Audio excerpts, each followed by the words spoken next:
Okay guys, we're going to go over rehab to go, and this is one of the most common conditions that we all see in any field. This is, I've got so much tension in my neck or so much tension in my shoulders. My massage therapist tells me it's the tightest muscles she's ever seen. I carry all my stress up here. Well, why aren't these people getting better? We're all good at what we do, but we're missing a key point. So for me to make this understandable for you, you have to sit and listen to my spiel. It's the only way it's going to work, and this is the only way it's going to work with your clients as well. Basically, the body's designed into two different types of muscles. There are mover muscles, such as a bicep. It moves the arm. Or the SCM, which moves the neck.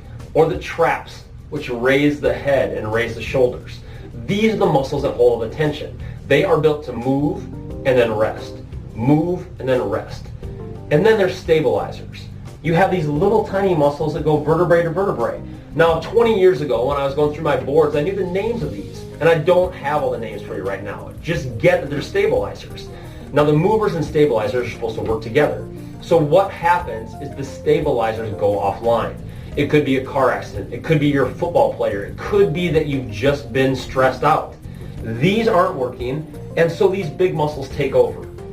Then all the rehab in the world works on the wrong things, because the problem is not these tight, stressful muscles.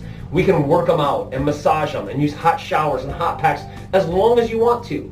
It just gets better for a day or two, and then they come back. I see this in my own clinic. I see people that come and get a massage every Tuesday at 1 o'clock, and they've done it for years, and they're going to keep coming back for years. Now look, I don't care how you spend your money. It's your money. You spend it however you want to. But if you're coming to me and saying, I want a fix, well, the fix is not just loosening up the tight muscles. The tight muscles aren't even the problem.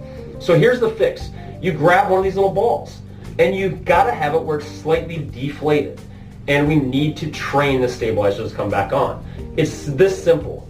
Take the ball, lean it back, and lean into it. I just sit there. It's 30 seconds of leaning on a ball. There is no exercise involved. There is no effort involved. If I was going to do this and start moving, I am no longer working on a stabilizer muscle. I'm working on movers. We're not concerned about the movers right now. We want to turn back on the stabilizers. So it's 30 seconds on the back, 30 seconds on the front, and 30 seconds on each side. This is probably the most valuable tool that I have in my arsenal. I have sold thousands of these balls, but here's the problem. If you don't explain the movers and stabilizers, it makes no sense, because it feels good to get in here and work these out. It feels good to stretch them out. It feels good to lift weights with them. But the trouble is, that's not the problem. The problem is these little tiny stabilizers. Turn them back on so these movers don't have to do somebody else's job. That's how you get people fixed. Hey guys, Dr. Chad Peters back here again. If you like that content, if you like the way I deliver this stuff, or if you have questions about what was on, don't hesitate. Comment below and go through. Tell me what you liked, what you didn't like, what you disagree with. Let's have a conversation. The entire idea with this is that we all get better when we start discussing things. I'll see you soon.